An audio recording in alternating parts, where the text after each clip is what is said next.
my name is Michael Cooper. I am the church relations guy at Power Church Software. I just want to take as quick as possible, kind of give you an overview of what Empower is, why it exists, and what it's capable of. So Empower is a newest product from Power Church. It's not taking the place of Power Church Software as far as Power Church Plus and Power Church Online, but it is a kind of new technology, and we're able to offer some new features that we wanted to offer with Power Church, but just weren't able to. And so I'm going to give you a quick overview of some of those features and some of the things that it does, and I'll try to break down costs and those sorts of things as well. If you have any questions, please don't hesitate to reach out. I'm more than happy to answer those. So Empower is, like I said, 100% web-based, so there's no program that you're downloading. And that also means that it works on any device with a browser that's connected to the internet. So any Macs, Windows, PCs, Chromebooks, phones, tablets, Androids, pretty much you name it, as long as you can connect to the internet with it. If you can check your email on it, or you can log into Facebook on it, anything like that, it'll connect.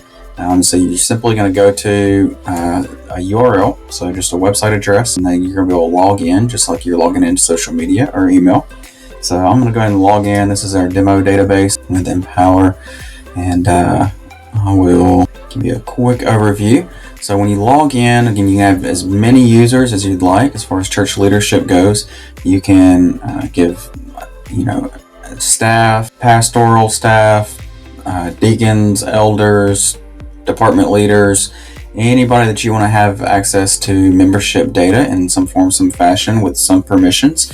You can give access to this, and each one of those users, you can limit the permissions and what they have access to just by going to utilities and security, and you can set different permissions and assign different users different things there. So every single one of those unlimited users also has separate login, and so when they log in, they're going to have their own dashboard right here. So everybody will see this, or a version of this, when they log in. If you don't have permissions for contributions and things like that, then you're not going to see the contributions.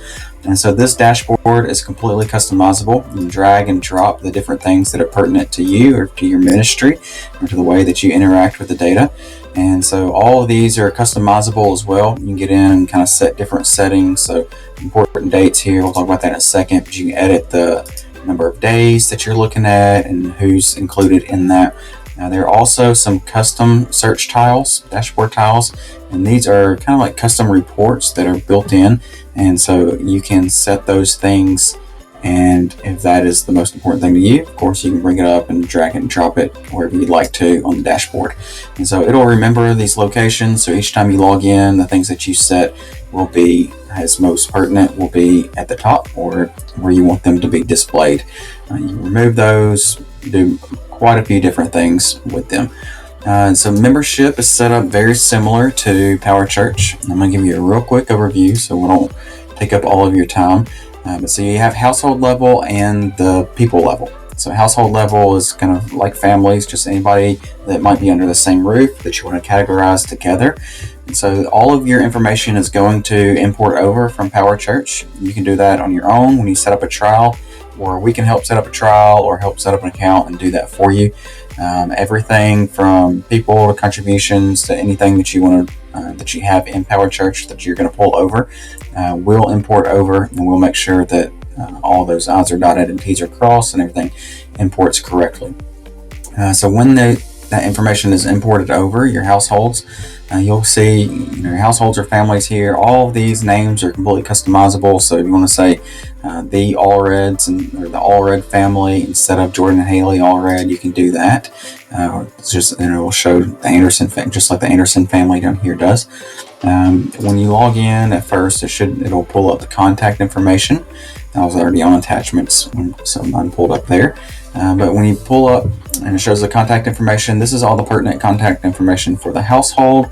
It'll kind of assume that the primary adults are the most important contact information, those things. But you can add phone numbers in there. You can remove those off of what you first see on the household. Over here on the far right, you'll see all of the members of the household listed out. Click over to attributes. Attributes is going to, again, this is at household level. You're going to be able to see anything that is assigned or how you categorize or how you want to classify or notes you want to take on the household level. These fields, there's quite a few default fields that are in here. So like these visitor fields are default, but you can also add custom attributes or custom attribute fields here. So like this group name and the neighborhood are both custom attributes that I've added in here on the demo database. So anything that you want to keep track of at a family level or household level, you can add that in here. Maybe it's a kind of family discipleship or family activities or neighborhoods or discipleship group or small group, anything that they're a part of as a family. You can add those things in here and track. Attendance, I don't have a lot of attendance data here in my sample database, but it is going to show the attendance that is broken down by by each family member. It's going to show when they gave as well, but it will break it down and show each member of the household and their attendance. Notes, you can add notes at the household level or at the person level. These notes are also placed in a category, and that category is assigned permissions as well. So you may have a user that only has permissions to youth notes or children's notes or finance notes or counseling notes. You can set those note categories up here and give those permissions. You can also attach them either to the household or at the person level, and that'll also kind of dictate where they show and who is shown there.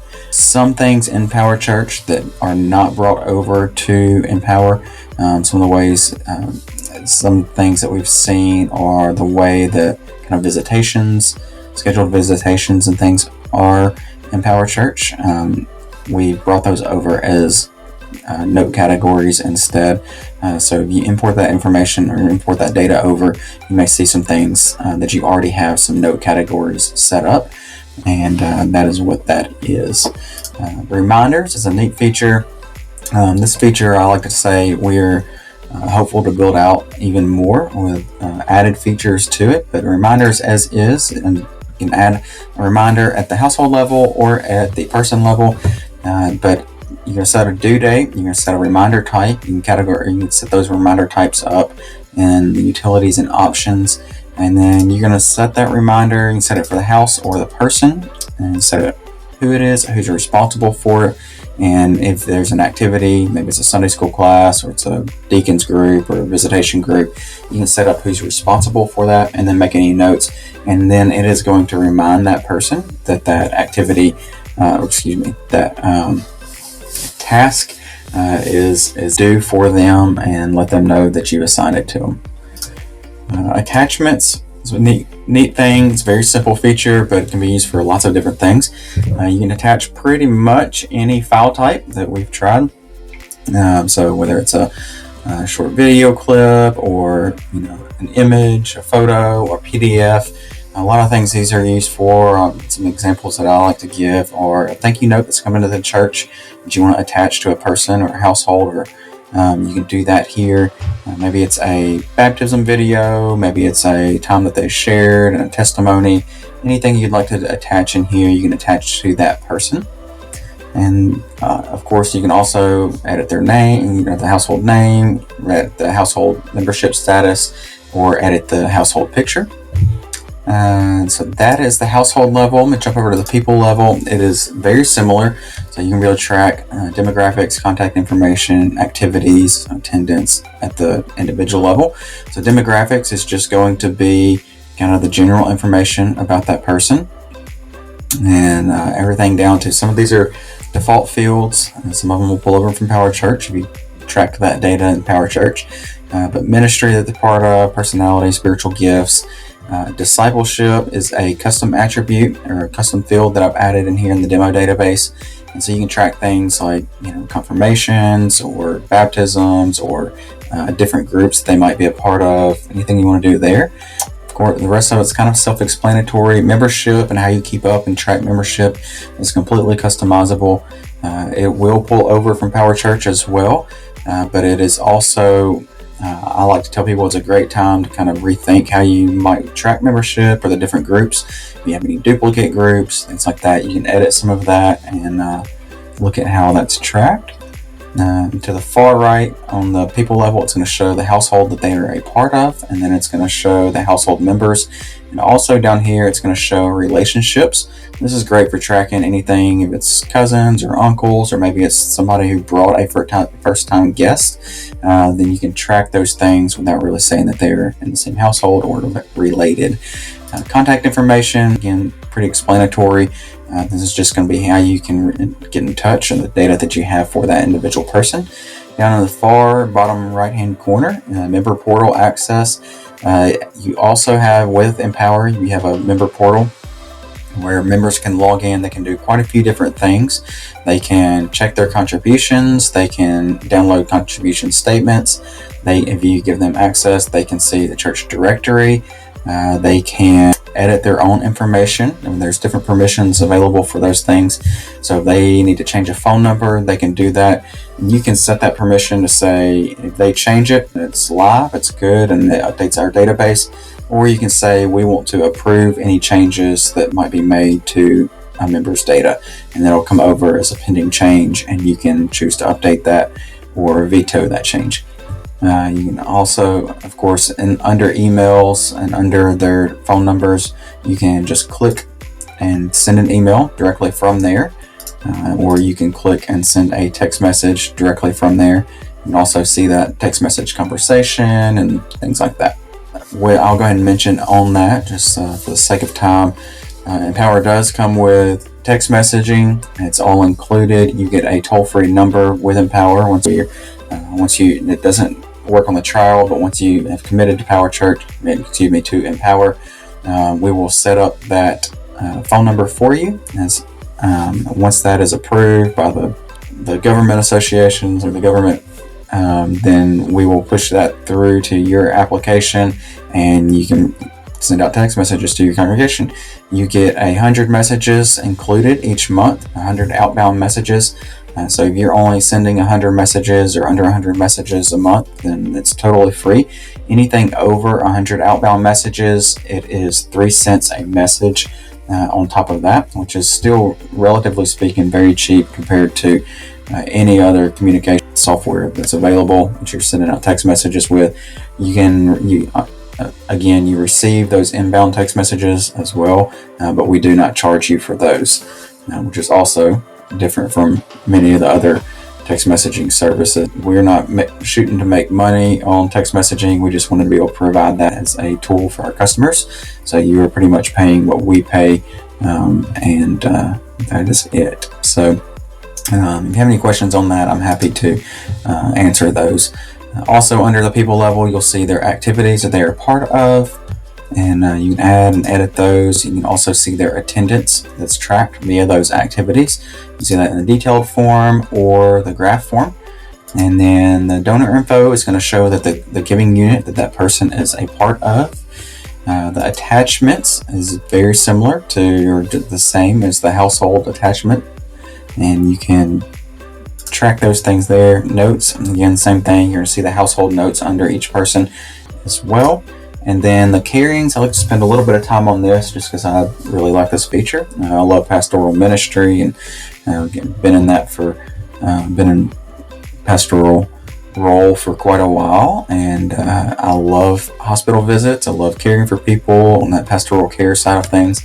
And so this is a tool to kind of help you track some of those things. So the carings tab is really versatile, but the easy example is hospital visits. So say you had a member go into the hospital, or a visitor you wanted to care for that's going into the hospital, and you wanted to make a note of that. You can select here. It's going to put automatically going to default to yesterday's date, and then the to date is going to be whenever they check out or that caring ended. If it hasn't ended, maybe it's an ongoing thing, you just leave it blank, and we refer to those, and in app we refer to those as an open caring. So there's no date, there's no end to it foreseen just yet, and so that caring is open.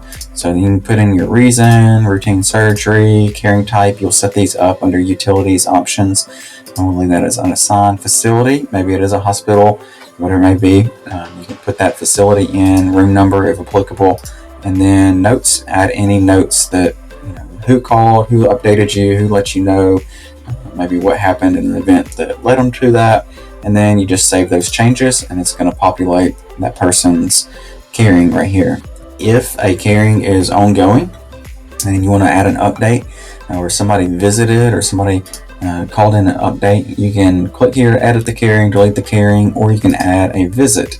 And so adding a visit is pretty self-explanatory, but add in the date, who visited, and then you're able to put in any of those notes.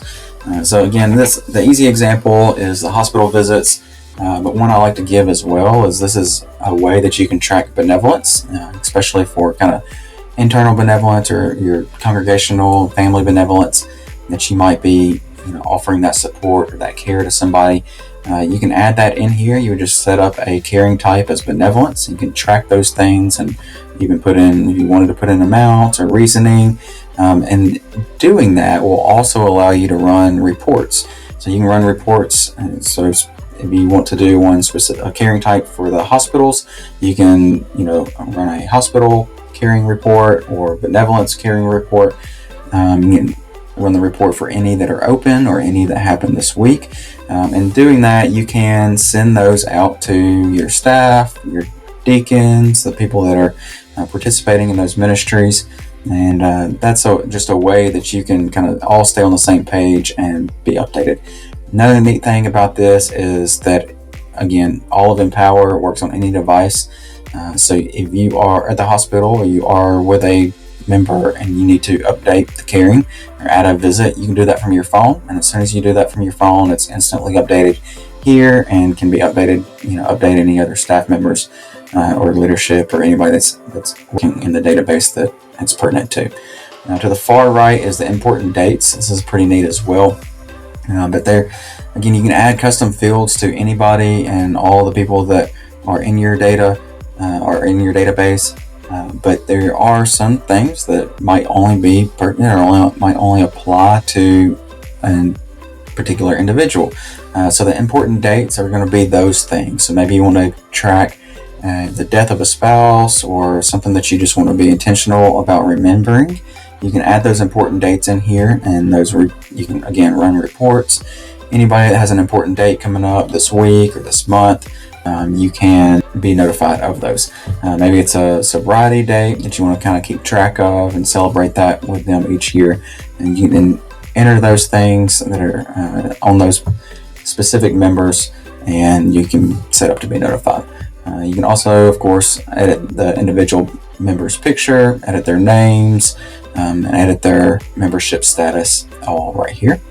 If you would like to send out bulk text messages or bulk email, you can do that pretty easy from either household or from the people, or actually from the activities tab as well. But you can filter out over here this whole list on the side, this navigation pane. You can filter using the advanced search. So you would only see the people that are applicable to our advanced filters here. So we're going to go through and say age, person, primary goal with ages, say 5 and under. All right, so we're going to add that filter in. I dropped it down to 402 people. You add another filter in, we'll say only members. So then it's down to 131 people. And so you can add and edit those filters and just keep adding if you'd like to. So I like to say infinite possibilities there. And then you search, and it is going to show it's filtered up here, and then it's going to limit it to just those that meet that criteria. And so if you have it filtered over here, or even if you don't, you can click up here to the More tab, and you can see mass email, mass text message. You can print mailing labels, create a mail merge. Again, this is very similar under the household as well as under the activities. But then we can say, I'm going to send a mass text message to this group. And so if you have it filtered, it's going to automatically pull that filter over. You can edit, change that, take some of those off if you'd like. But we're just going to go with this, say next.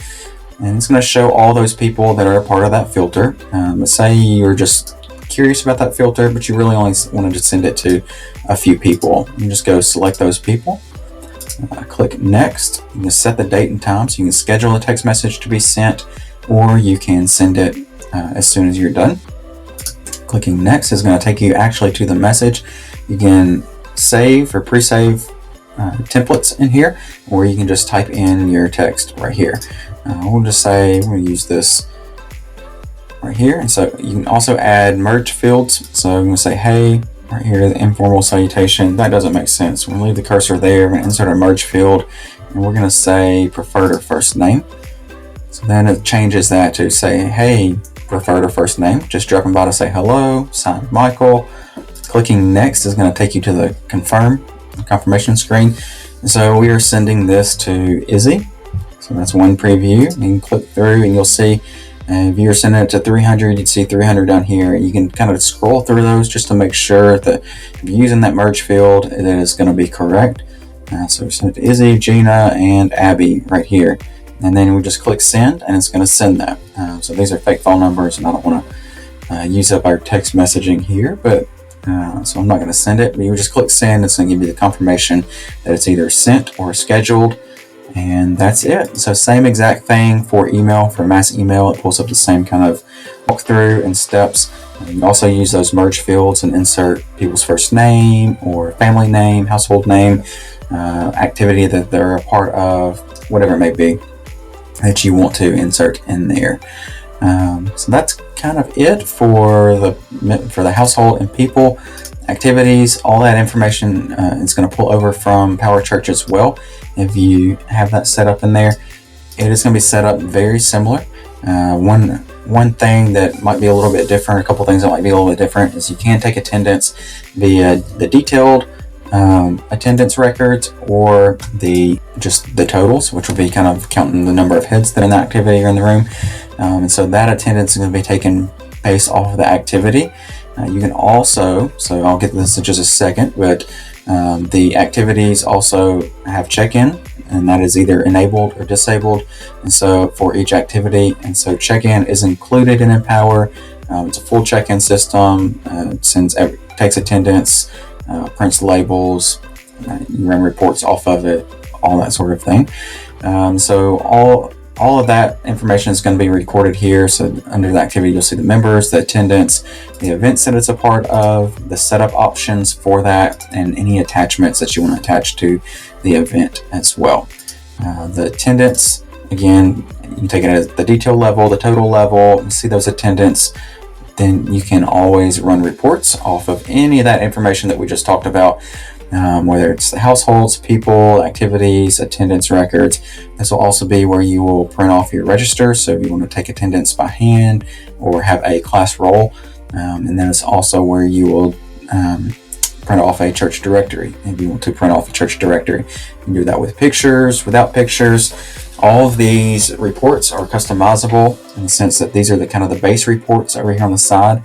And then when you click on that, you're going to be able to filter who is a part of the report. So you can filter down with that same advanced filter with almost infinite possibilities.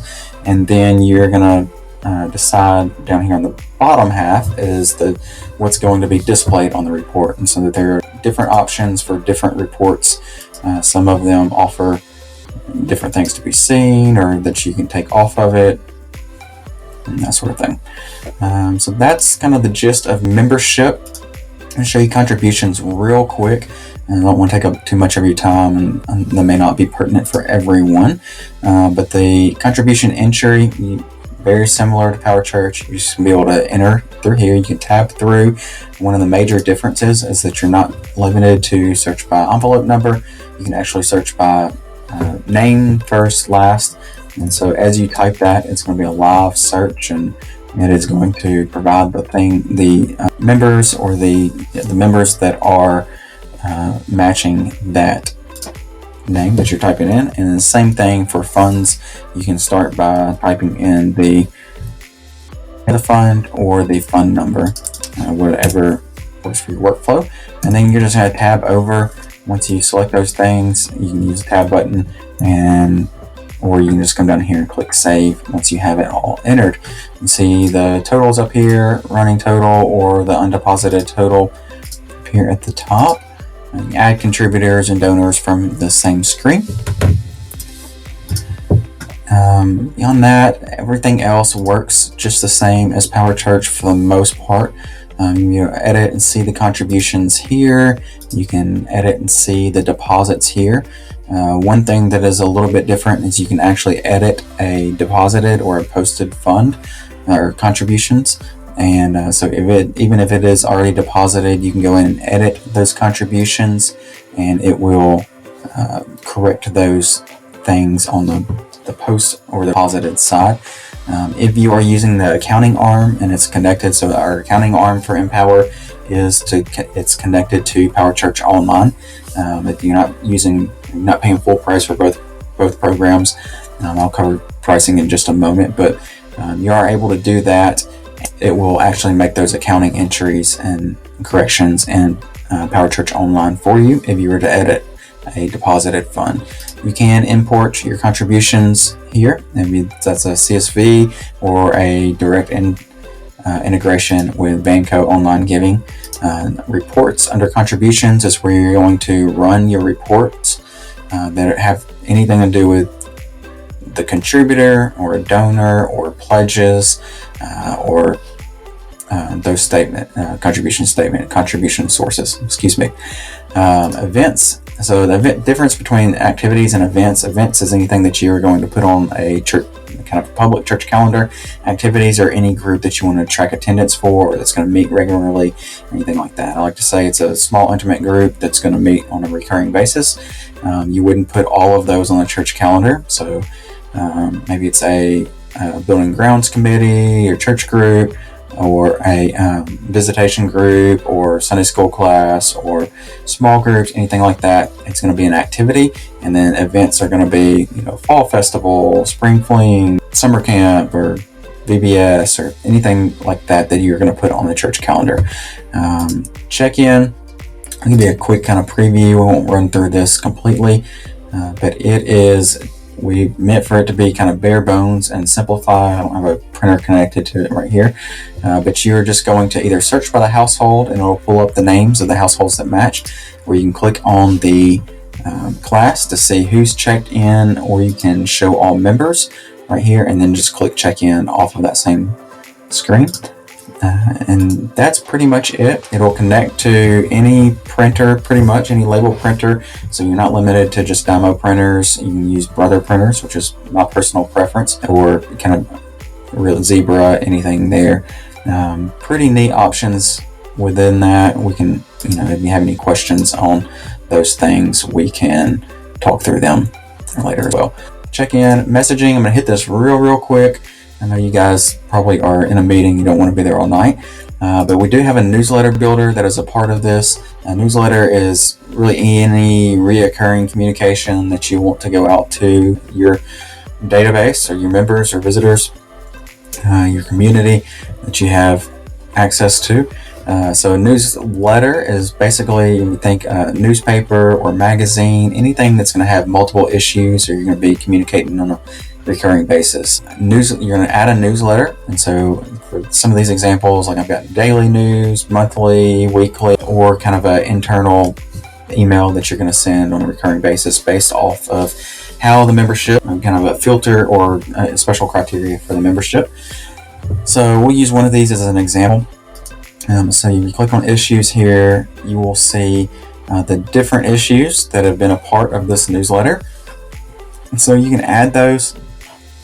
So this is one I created yesterday when I actually did a video for you guys, and it came through with no sound when I went to send it to you. But we can edit this. So edit contents over here, and this builder is very, very powerful. So everything that you see here is completely customizable, from colors and background to the text to you can drag and drop images. I'm trying to move my face out of the way here. So you can drag and drop images. If you don't want something, you can just click on that and then you can delete it. You kind of get rid of the whole block there. You can add headers, you can customize those, you can add timers, embed videos in here, of course create your own note and text. You can use the merge fields in here and pretty powerful. All of these are kind of the aesthetic customizations that you can do there. It even has, which is a new feature and one of my favorites, but you can drag an image over here, and if you don't have an image available, you can actually generate, using artificial intelligence, you can generate images that you might want to include. So I think that image that was just in there was church. You can just type in a description of what kind of image you want, and it's not searching the web for images, it is actually creating an image that is 100% yours. You can use however you'd like to, no copyright or anything like that, and it is it's going to be as close as it can come to the details and the information, or the statement that the prompt that you typed in there. So sometimes this takes a minute depending on my internet and what I'm doing in the middle of it. Well, I won't hold you up. That's the same prompt that I typed in for this. Let's see, beyond that, I'm going to click up here. So in addition to the newsletter builder, there's also an automatic email. And this is a very powerful tool. I'm going to give you some examples, but I don't want you to think that it's limited to those because it's very versatile. But this is going to send automatic emails based off of filters that you set up. So based off of the content that you have, the options that you include, who it's going to, and the recipients that you want it to go to. The automatic emails are anything that you want to send out on a recurring basis. So for this email that we set up here, we called it ministry email. The blocks include carings, and so we've said any caring that is active. Also, we call that in-house, we call it open, but any open caring or active caring. And then we've also included any membership notes down here that might be prayer requests. And so we filtered those things out to where each time that we have it set. So let's see, this one is going to be sent daily at 11 p.m. So daily at 11 p.m. And this is each night for this one. It is going to send an email out to the recipients with a list of any carings that are open and all that data in that email. So if you have carings that are open and you were sending those out you wanted to send that out to staff, you say, hey, these are the people that are in the hospital right now or need to be visited. You can set that criteria and those filters however you like to. So maybe it's people who have not been visited. You can also use this automatic email feature to send out birthday emails. You can use it to send out lists of people who attended an event or did not attend an event or an activity, things like that. So very powerful tool. Kind of creativity is at your fingertips on how you would like to use it. If you have any questions about this, do let us know. I'll mention a couple things about Empower real quick before I let you guys go, but Empower it's $40 a month, and so there's a subscription product, and that includes everything that I've shown you today. If you'd like to use the accounting arm, as part of that is Power Church Online, and there's a direct integration. That integration is basically at the deposit. When you make a deposit, it would push all those fund totals over to the accounting portion of Power Church Online, and all that will be managed there. The accounting, the bookkeeping side, the accounts payable, check writing, all of that. Empower, we are working on the accounting portion of Empower. It's probably a year out, but that'll include those things just with a different user interface, more like Empower. But right now the two programs integrate to give you that accounting option.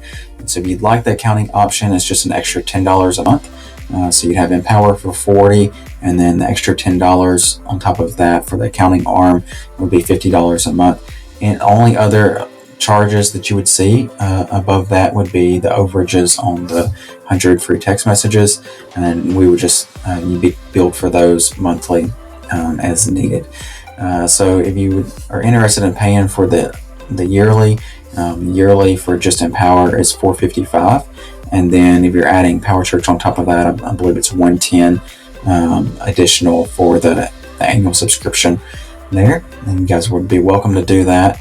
Empower also, because it's 100% web-based, any bugs, any fixes, any new features, we are releasing those on a regular basis, sometimes a new feature a week, and you'd have the opportunity to see those things.